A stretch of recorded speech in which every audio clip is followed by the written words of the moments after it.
This is part 2 of the same setting and where I was a while ago up at Land Between the Lakes, whenever I basically planted a curse up onto the ground there.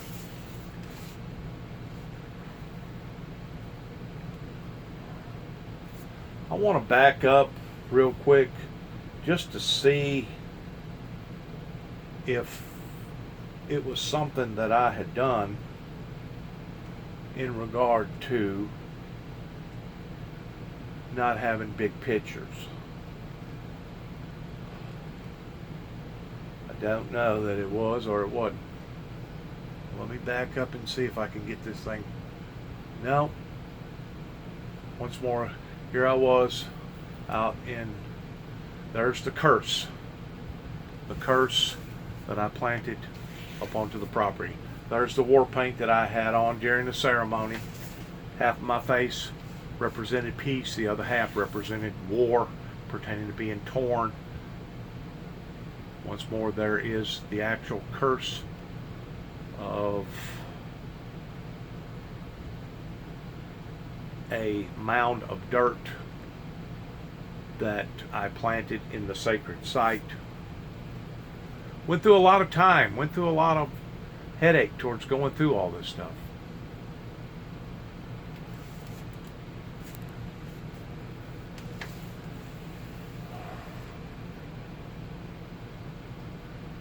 There was a tree there that I had originally carved my name into back whenever I first began all of this, back in 1989. There's the altar that I used to pray on during the time that the sword symbolizing peace laid on.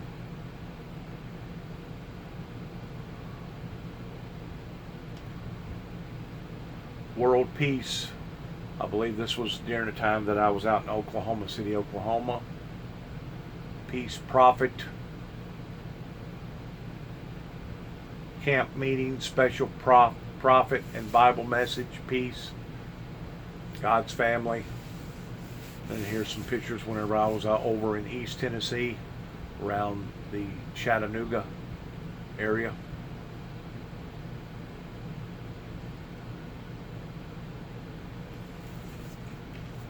Here I was out on Lookout Mountain. I think they call it Eagle Mountain or something like that, looking down at the clouds. Here I was back in Georgia during the time that they was having a some sort of a festival out there, fun fair. They called it fun fair for the neighborhood. This particular rock right here ends at 12-12-12. That was supposed to be the end of the world, that somebody had misinterpreted, but in actuality the 12-12-12 was not pertaining to the end, but rather than the beginning of the Mayan calendar. A whole new variety of things that was going to occur after the 12th month, the 12th day, the 2012, the very day after that I got out of Trigg County Jail by making bail and going back to Oklahoma towards getting my truck and trailer, my tools, and all my paperwork.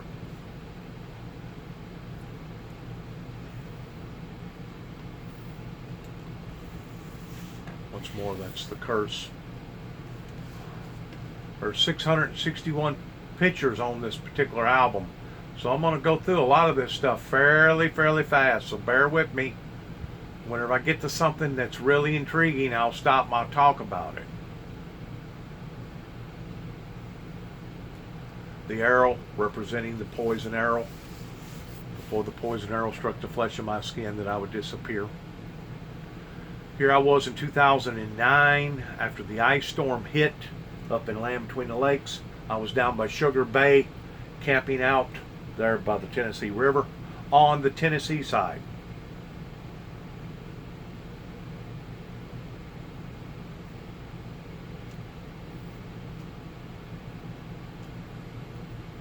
This was before I wound up getting railroaded over in Florence, Kentucky, before I went down to Dallas and then come back out to Oklahoma City, Oklahoma, and spent a lot of time in Oklahoma investigating the Oklahoma ordeal. This is basically how I was living for give or take around 2 months. This is back at the sacred site right here towards different artifacts that I was burying in the sacred site. The weeping wolf, pertaining to the wolf that come onto my campsite during the first fasting or declaration of the sword symbolizing peace on earth in 1989.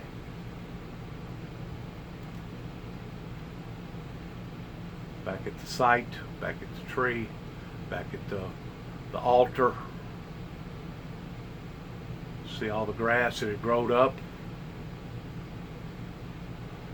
Also buried a sign that I found up in Kentucky somewhere. This was in behind the sword box where a bunch of coyotes or wolves was scratching after I left the box there all winter. That was where they was actually gnawing and pawing, trying to drag the box out of the ground, because I had the box buried for about 3 foot in the ground. Like I said, I spent a lot of time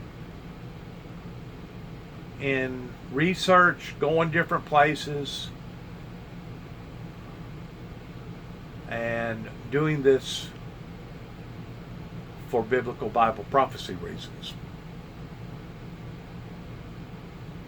Keep in mind, Land Between the Lakes has a great deal of these pictures that may very well have this very CD in their files.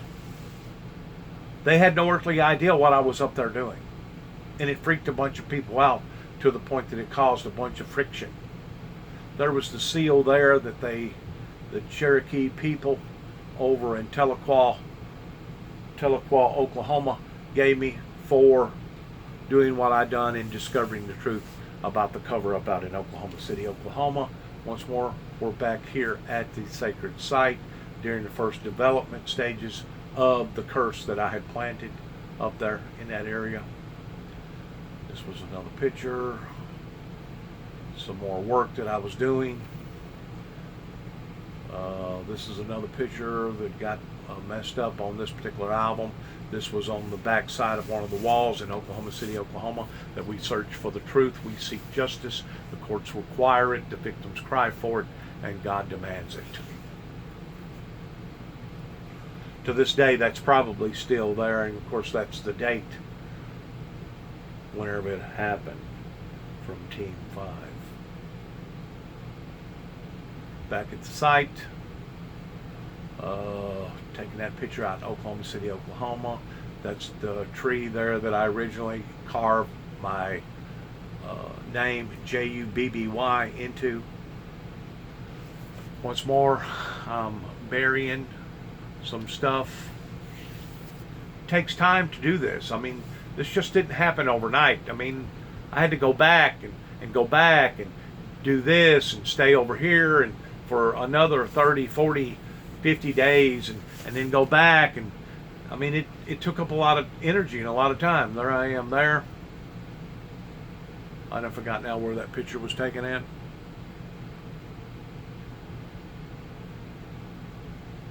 But it had to have been during the same time. Seemed like I was at a Cracker Barrel right there. Maybe up in Kentucky, I don't know. But I think that's a Cracker Barrel. This was the last picture that I got of my cousin, Jude Jordan, the one on the very right-hand side that participated in a baptism at the water's edge. That's my cousin Jude right there.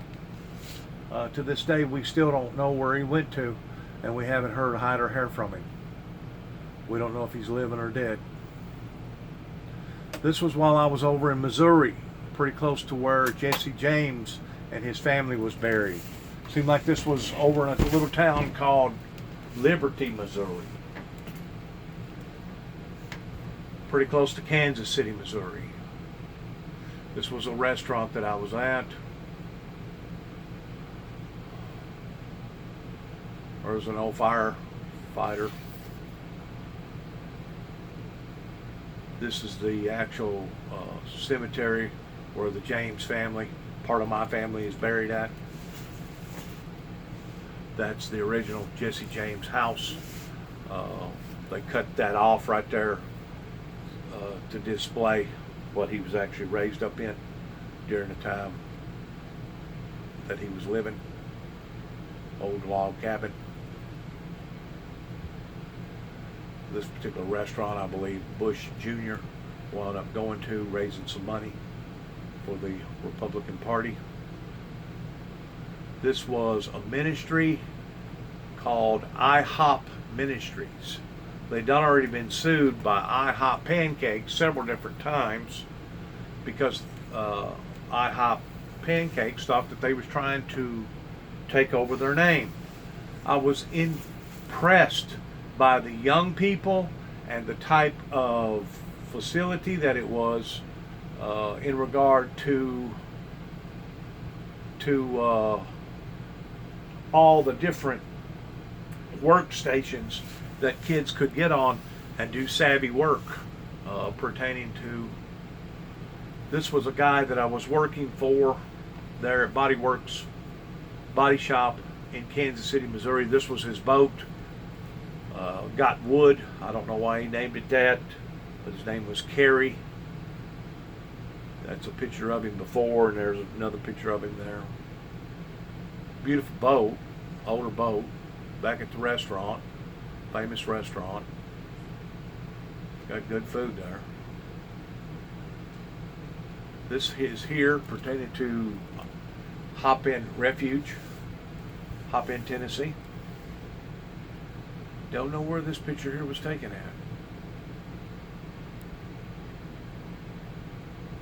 Some of these pictures is mixed up. Seems like I was still out in Kansas City right here. I don't know how that Hop In picture got in there. Yeah, I was still up in Kansas City, Missouri here.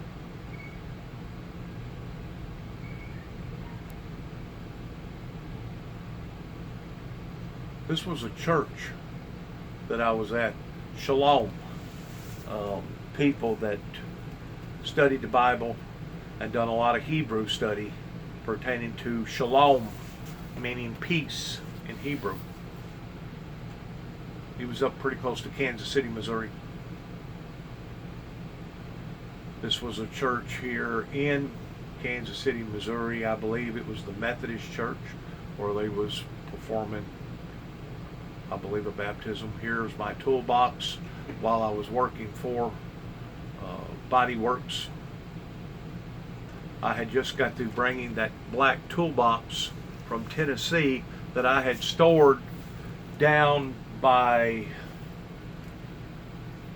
Crump, Tennessee. Tony Conway was storing my toolbox at the time that I didn't know what that I was going to do, because my life had fallen apart after my divorce in 2005. I actually went to Florida and only had this little box and this little box. While I was in Florida working for the dealership there in St. Augustine, I wound up buying this box right here.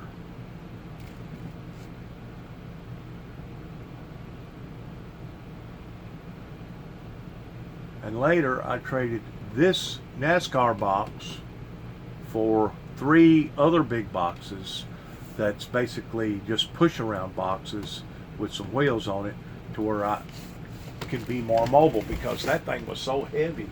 It was just absolutely intolerable to move around from place to place. I think the value of that box right there was about $14,000 when I first bought it.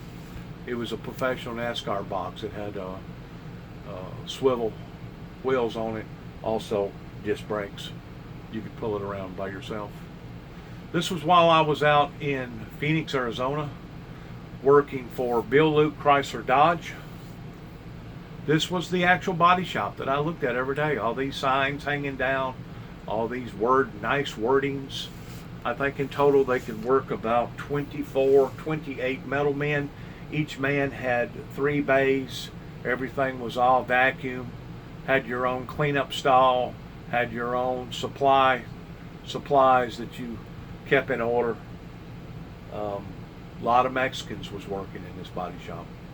Probably over half was Mexicans. And a lot of them couldn't speak no good English. But they could work on cars. And that's the main thing that Bill Luke Chrysler Dodge was concerned about. That was their Christmas tree that they had that winter after they'd gotten bombarded by a major hailstorm. They was probably accommodating somewhere between 1.7 and 2.4 million dollars out the door every month, pertaining to all the sheet metal and 2 different paint crews, 5 buffing, nibbing teams constantly. It was one of the biggest outfits other than working for Classic Collision down in Atlanta, Georgia, that I'd ever worked for. This was just their office. The bottom part was where they done all the estimated work, and the top part was basically where they done all the executive work. The lower floor to this facility was all mechanical, and the upper floor was all body shop. They kept it separated that way.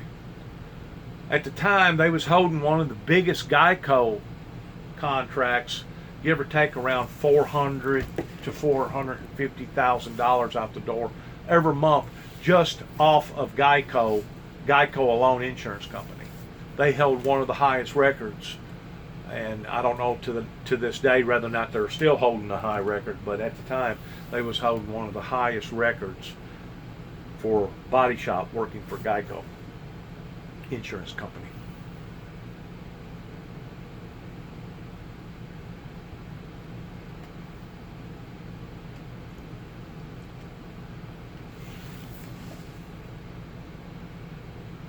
That was one of Phoenix, Arizona sunsets that are historical towards being beautiful. And the reason why they claim that they're so beautiful is because of all the sand and stuff that the wind kicks up out there in the deserts. That's debris floating around in the atmosphere that whenever the light hits it just right, it sparkles and it turns different colors.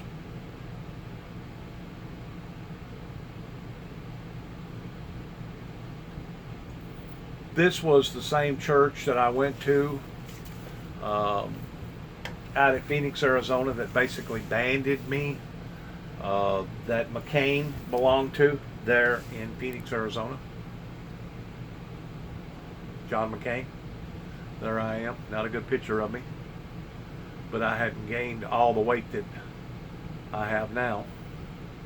I was still maintaining my weight during this time. That is one of my stalls right there.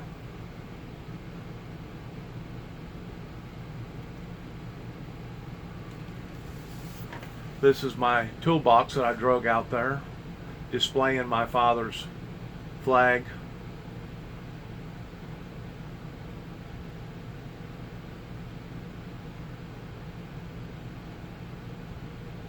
That's George. Didn't get a good picture of him. Another Phoenix sunset. Phoenix, Arizona. George, well, he had his sailboat out by the lake. Another good picture of Jackson, Tennessee, where I was originally from, at your service. DuPont, one of the main painting distributors, and me being a part of this particular sequence of events that happened during Ronald Reagan's administration after 9 tapes got sent to the White House.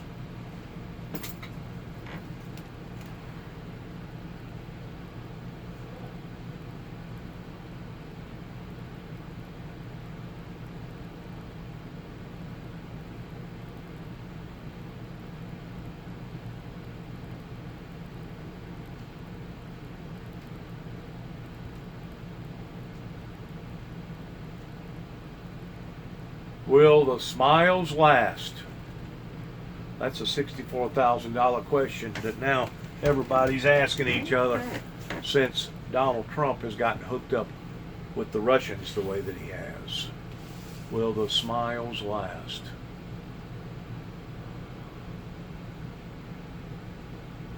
Once more, this was out in Phoenix, Arizona, the same church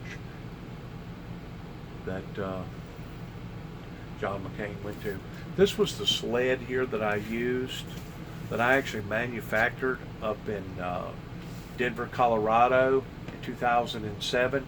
I used that sled to pull the altar that the sword symbolizing peace is now buried up in Land Between the Lakes. I used that particular sled to drag that big rock out of LBL and then brought it back into LBL. It was just a sled that I had made, still spelling my name at the time, Jubby. That was in 2007. This was a church out in Denver, Colorado that now TJ has bought and taken over, but at the time belonged to Dennis Leonard, that taught me the fundamentals of the 3 H's: habits, hang-ups, and heartaches, while I was out there in this church in Denver, Colorado. I'm sorry that my pictures are going from one place to another, but that's what happens whenever you put stuff on the same reel and then you develop it on the same CD. You never know how things is going to turn out.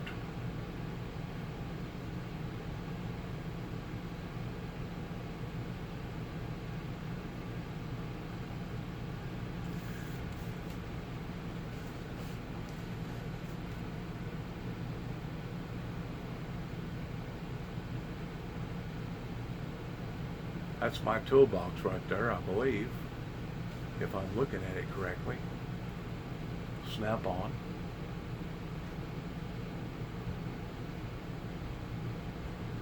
This was a picture that I took while I was out in Denver. Some people looking at my truck because of what I had on there, and I stopped and took a picture of their picture that they had on their vehicle that said Jesus Christ. Let's go back. Oh, wrong one.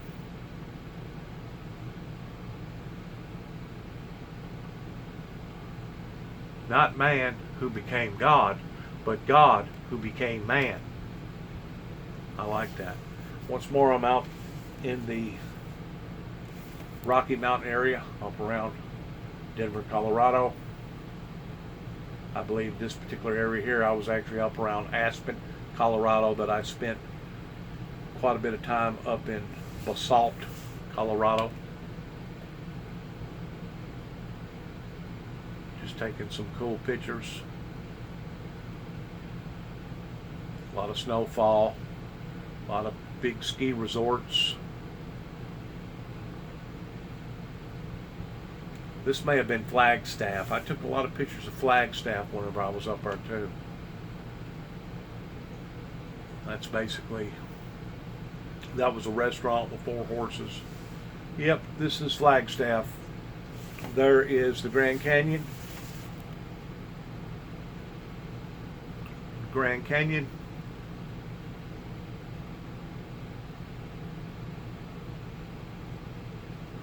Grand Canyon.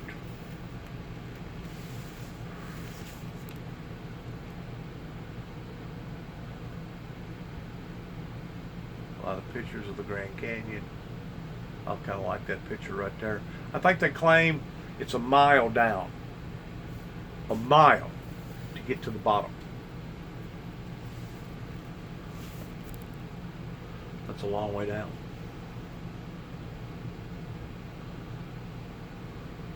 This was a person I met in Flagstaff on Christmas night.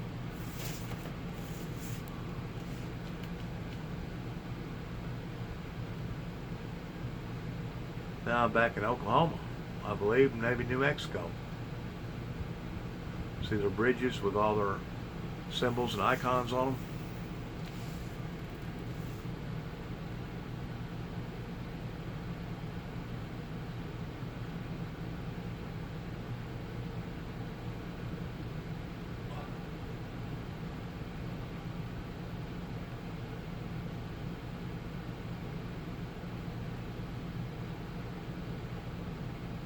this is whenever I was over in Mexico. See all their houses painted green, yellow, blue. This was the day after New Year's, whenever I wound up going over to Mexico. Just temporarily. I didn't stay over there just for a few minutes or a few hours and then come back. Once more, this is in the Phoenix, Arizona area. That was a wolf with mountains coming off of it. It's a pretty place to visit, but to me it's not home because I'm used to being around a lot of greenery. I'm glad I went out there and I spent as much time as what I did. This was at the church in Denver. Again, people praying, people worshiping, all the flags representing all the nations.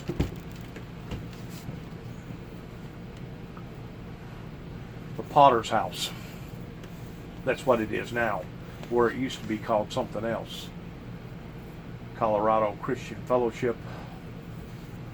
There's some more pictures of Colorado, looking up into the Rockies. It's a beautiful place to visit, but as far as me going up there and living, I guess if I was accustomed towards being raised up in nothing but gray areas, it would probably be like home to me. But to me, home is where your heart is. That's going through the pass. They call that the pass right there. That's basically the top point of a certain particular area out there in Denver, in the Rocky Mountain area. And once more, I hate it that so many pictures are, I believe that picture right there, me being on the $1 Million Highway, heading to western Colorado.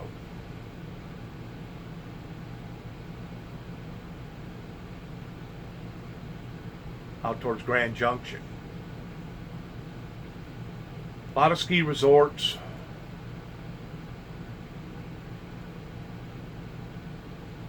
You're a mile high, so naturally, whenever you see the streamers coming off of the jets, they're going to be more intense.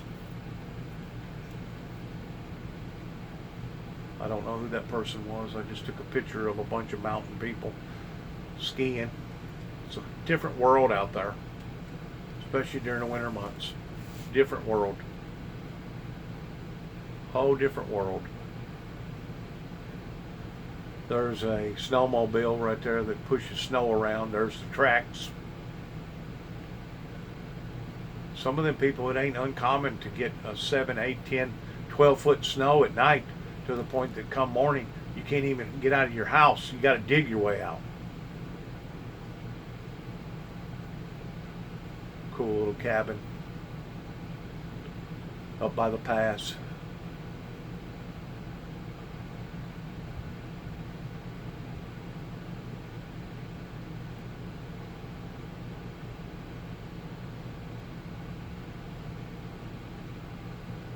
A lot of trout in that fish. I think that was over by pretty close to Denver. I don't forgot the name of it now, but it had a lot of trout in it. Boulder, Colorado. And there was Golden, Colorado. Boulder, Denver.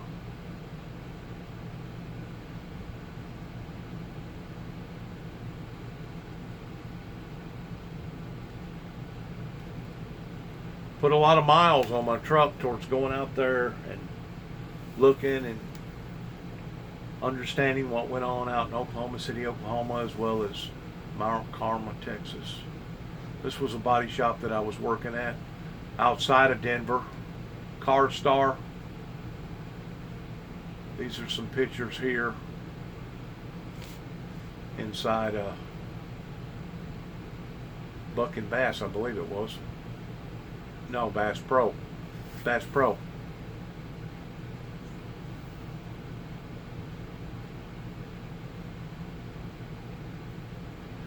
These are different wilderness animals that come from out in that area. Moose, elk, bear. badgers, beavers, turkey, deer, elk, wild boar, pheasant.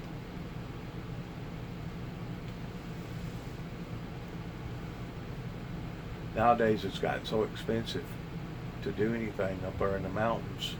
You almost got to be rich just to be able to have a guide to be able to go and do a lot of the hunting.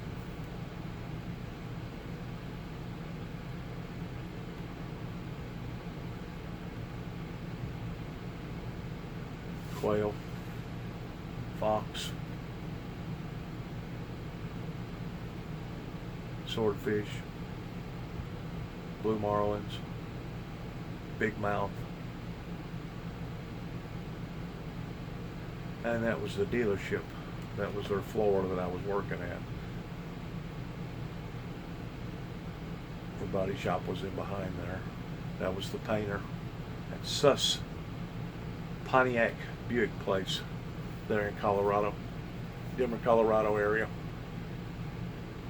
There's a bunch of people working inside the body shop.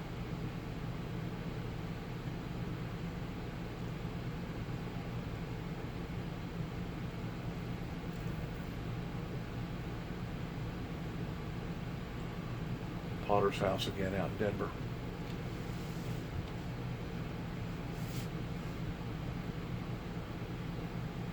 Global Collision, I worked for them too while I was out there the second or third time. I went out there 3 different times.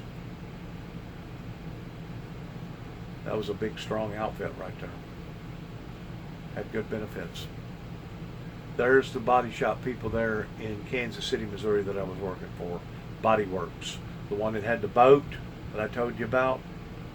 That I took a picture of my toolbox right beside my red toolbox. Whenever my father first passed away, this would have been in 2010 right here. 2010.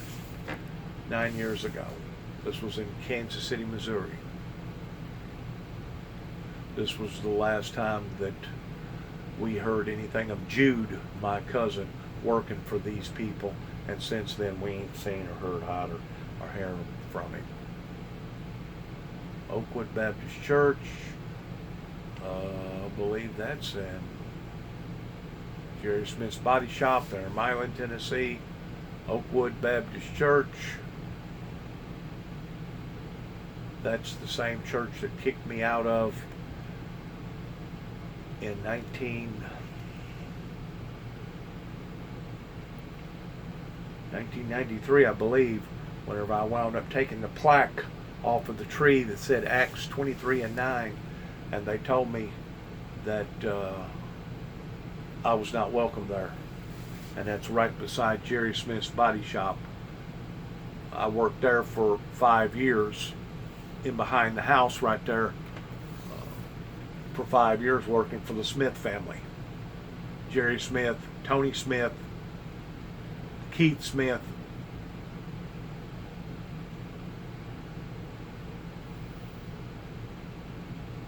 Don't know where that is. I don't even know why I took that picture. I'm sure there was a reason. There's my brother David. David Jeffrey Jackson.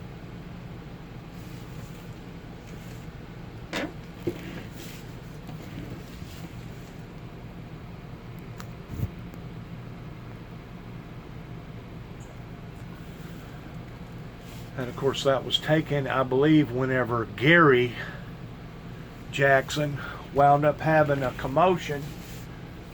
This was probably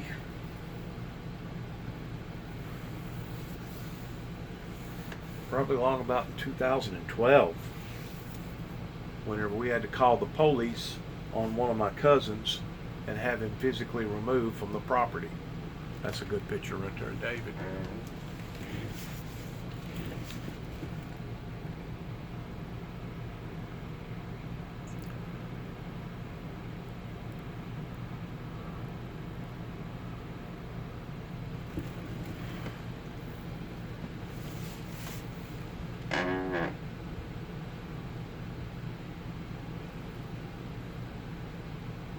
That's Gary standing on the porch whenever the law showed up.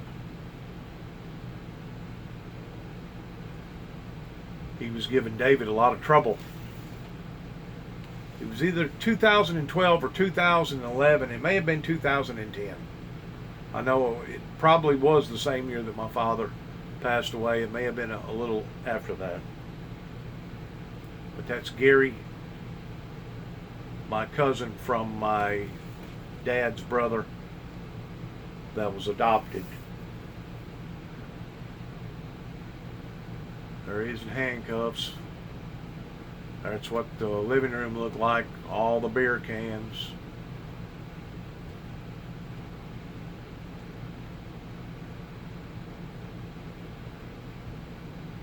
There's David locking the doors. God, I miss him.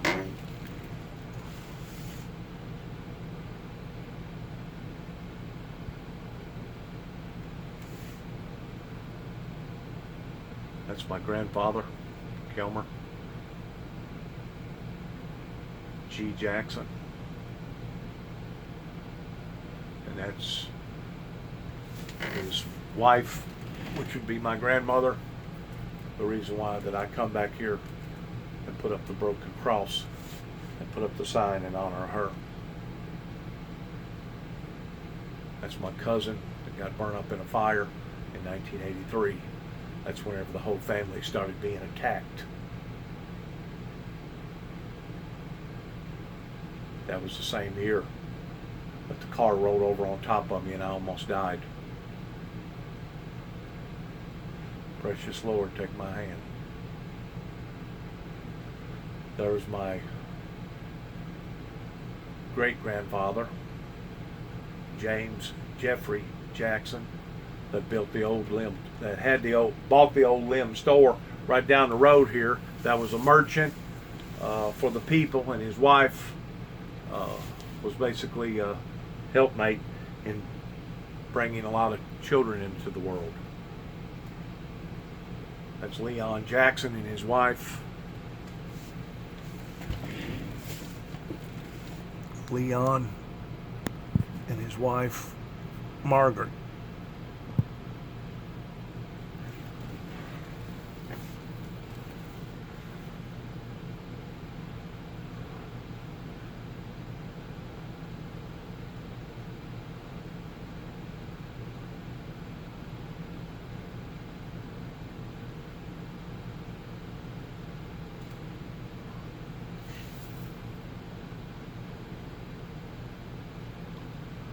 That's where the waters got out. That's the old, I can't remember where that is, but it was a lot of flooding that year. That's the old Macwright farm. That's where all the flooding was. Miss Macwright, Hayden Macwright.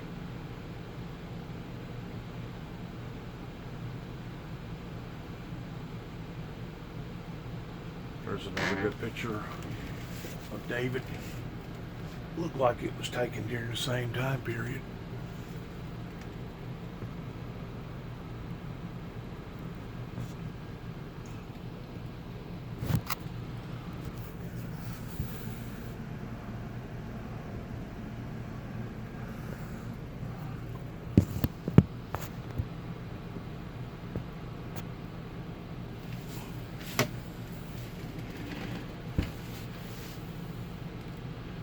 David Crockett Museum, right down the road here in Rutherford, Tennessee.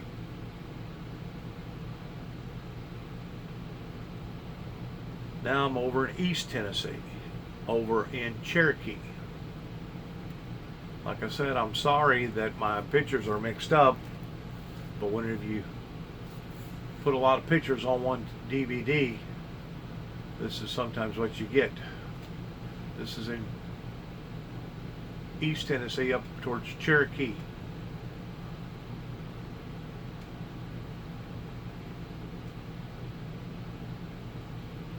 Now I'm out in North Carolina on the East Coast. flying North Carolina sign, flying North Carolina flag. There at Wilmington, North Carolina, right off the coast, working for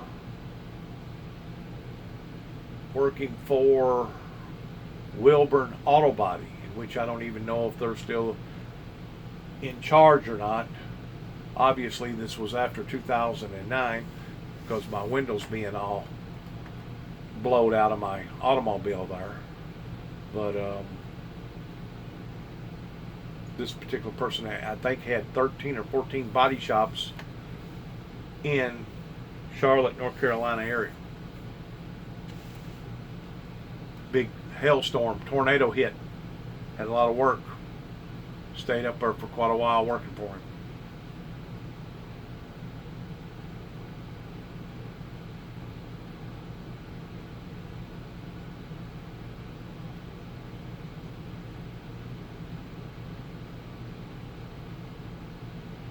This was the t-shirt that I sent the 43rd President of the United States that costed me basically 3 or 4 days in a mental institution up in Nashville, Tennessee on account of Lee E. Evans.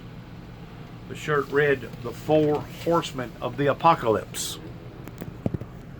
Down below it read, "Just one drop of Jesus's blood washed away my sins." It didn't actually say blood, but the imagery was supposed to have been blood. "Quickly, woe cometh." Revelations chapter 11.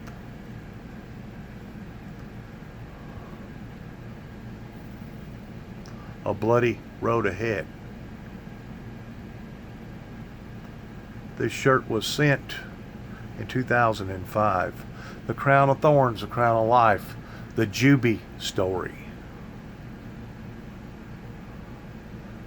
7205.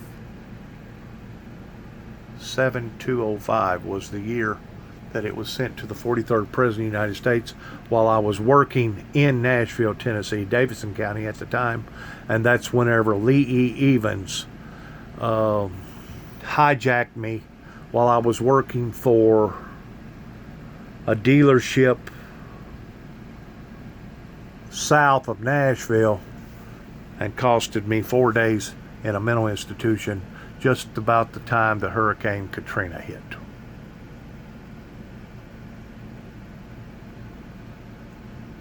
(7205). At the time I was wearing a 2X. This was the front of the shirt of the Four Horsemen of the Apocalypse. This is basically what my whole life has surrounded since the development of the crown that was placed upon my life.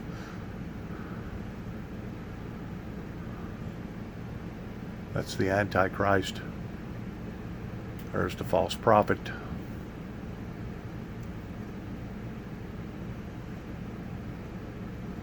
This is a picture right here of my family.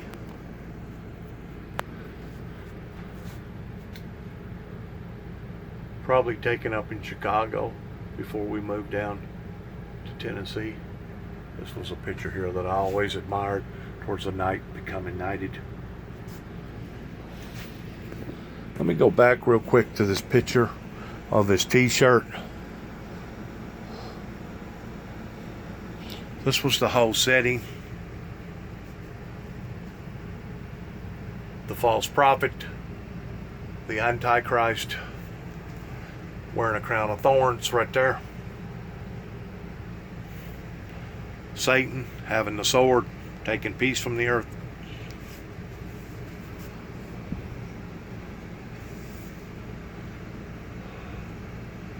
Becoming knighted. There's a good picture of my mother. Let me back up.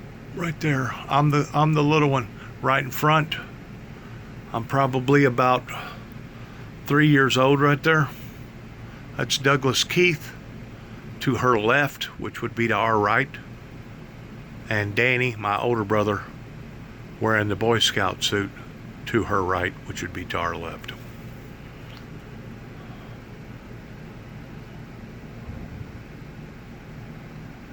Once more, that's another t-shirt of the Four Horsemen. The conquer peace. Satan, the one that takes peace. The false prophet, that will be in power for 40 and 2 months, 3.5 years. And then the actual mark of the beast, 666. That was a t-shirt that I had. I think I still got it somewhere packed away. Naturally, I can't wear it because of all the excess weight that I've gained. As you can see, this has been an ongoing event that I've tried to devour my life into, that has now exceeded over half of my life in the regard towards teaching of the teachings of Jesus Christ of Nazareth. These were some pictures that I took while I was in St. Augustine, Florida, of a church there that was one of the oldest settlements in America.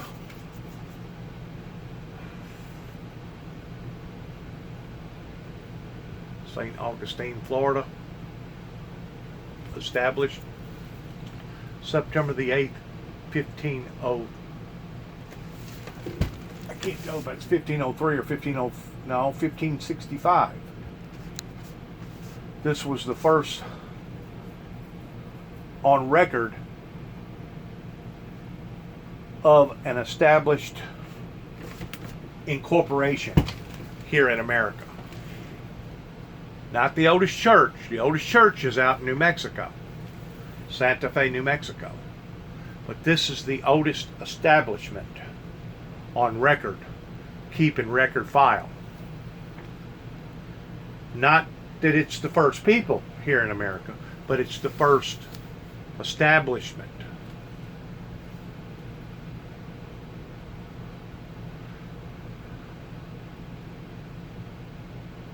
Looks like a monk, I don't know. There I am on St. John Street, the same street that I purchased the second sword towards God sanctifying it, pertaining to the sword symbolizing peace on earth.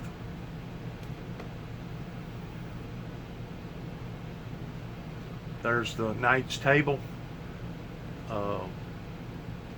pertaining to Camelot. Gonna fight the dragon. Knights in armor, dragons, once more during the Renaissance days. And there's the sword symbolizing peace on earth during the time that it was to be re-sanctified up in land between the legs.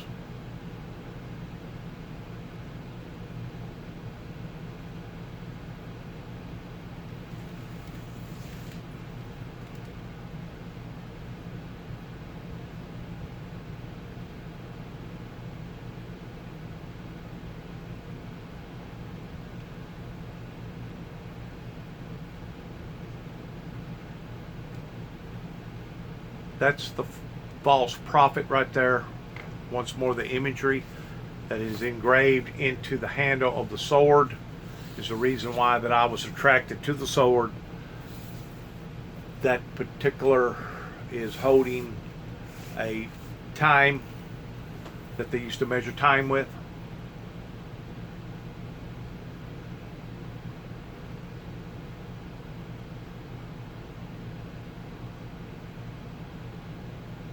See the balances on the right hand side.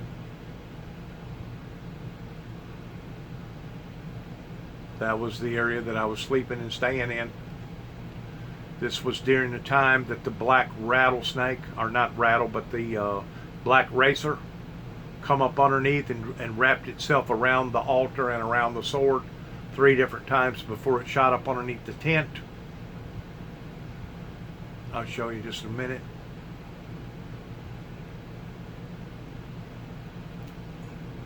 before it shot up underneath the tent and stood on its tail and displayed itself in front of my very presence as it stood there on its tail, and its head was the same level of my head, and it sat there for, I know, 5, 6, 8, maybe 10 seconds. This is the other side of the handle of the sword.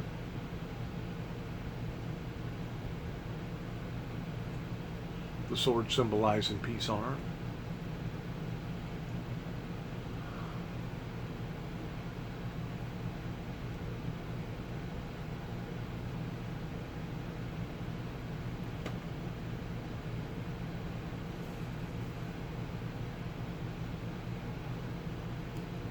Four buckles representing the four horsemen.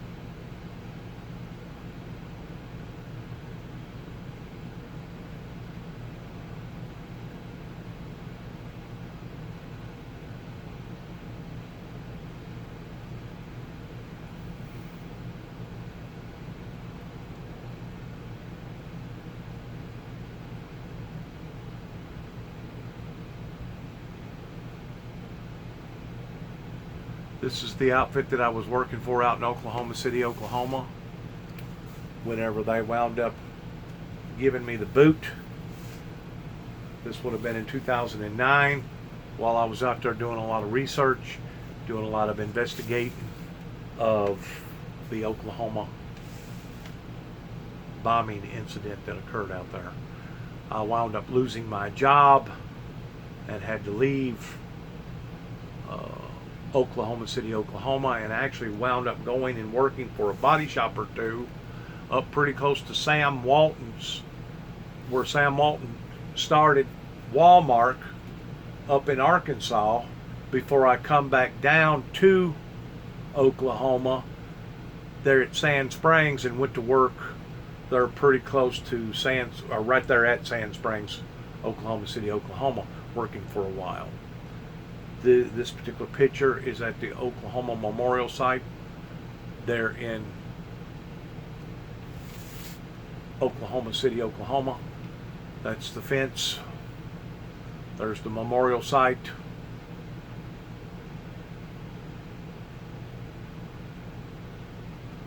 There's one of the guards that gave me a lot of trouble whenever I was out there doing my investigating. Another guard. There's the wall again.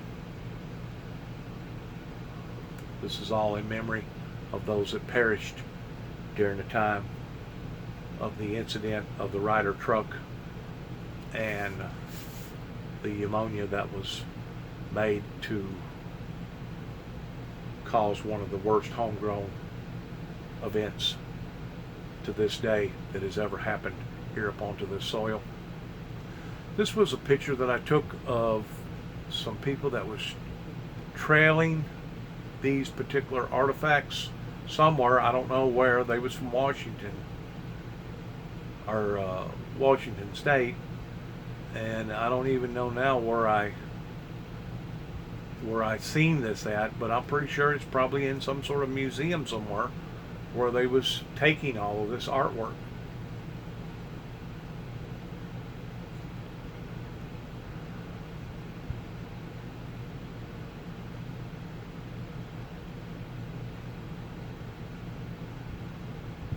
Once more, I'm back in Kentucky, back at the sacred site, land between the lakes, digging everything up, sifting through it. That was the seal that the Cherokee people gave me. This was during the 3-day ceremony in 2009, whenever I was going to put, I said 2009, in 2000, let me look.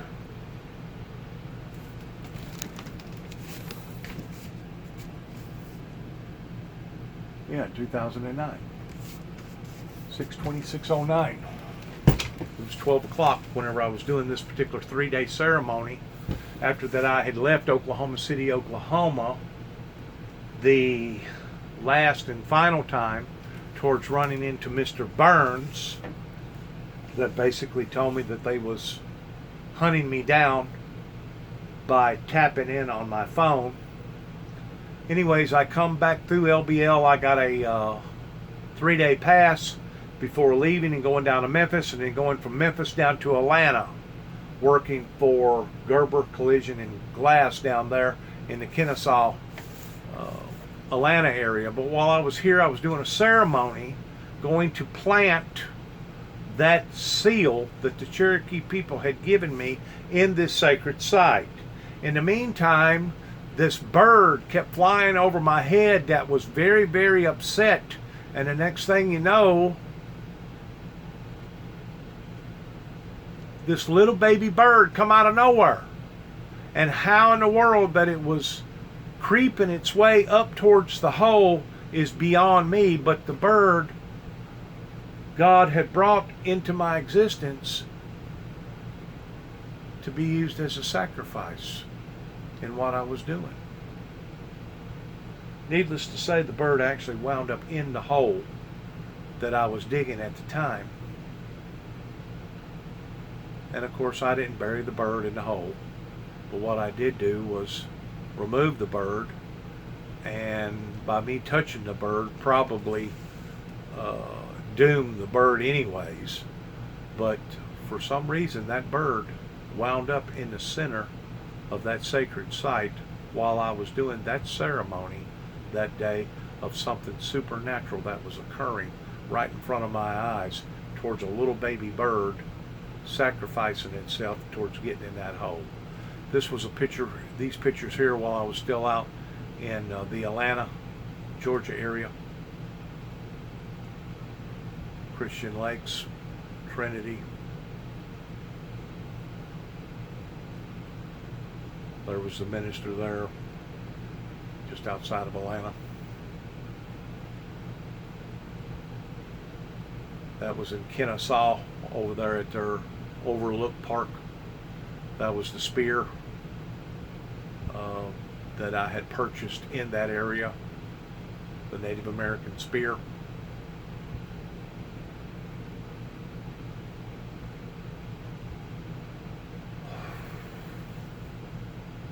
This was the guy here that was sharpening the sword symbolizing peace on earth before I ever come back in 2007.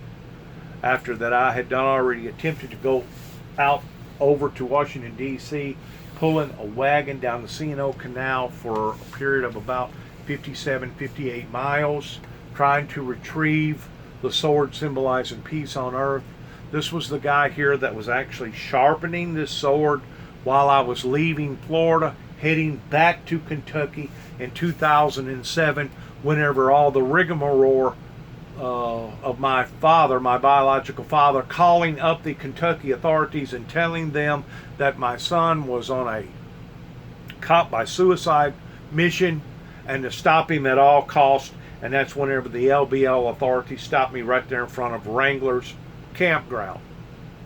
But this was the guy here that was sharpening the sword symbolizing peace on earth. He put an edge on it like you would not believe. He was a metalsmith, and that's all he done was worked on knives and axes, and I mean, this was his profession that he used.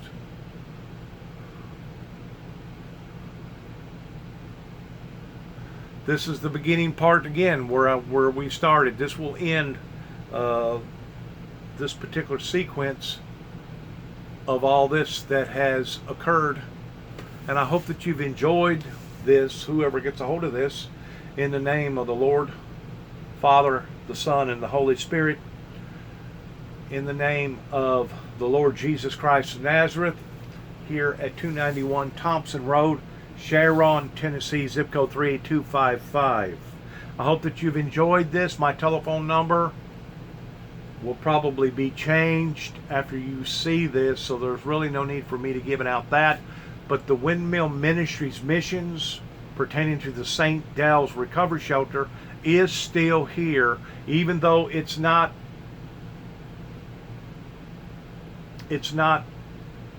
what you would call practicing towards doing what it originally was supposed to have done in its design yet. But we hope that eventually, one day, that there will be a calling for the purpose of this building towards reforming, reconforming people's lives in the St. Del's recovery shelter based around the 3 H's: habits, hang-ups, and heartaches. Once more, we want to thank you for listening to this particular segment of all of this in regard to peace upon the earth pertaining to the Lord Jesus Christ and his promises coming out of the King James Version Bible. 12-12-12 was not the ending, but rather the beginning. The beginning of something magnificent here upon this planet. Thanks again, and shalom. Good luck to all of us.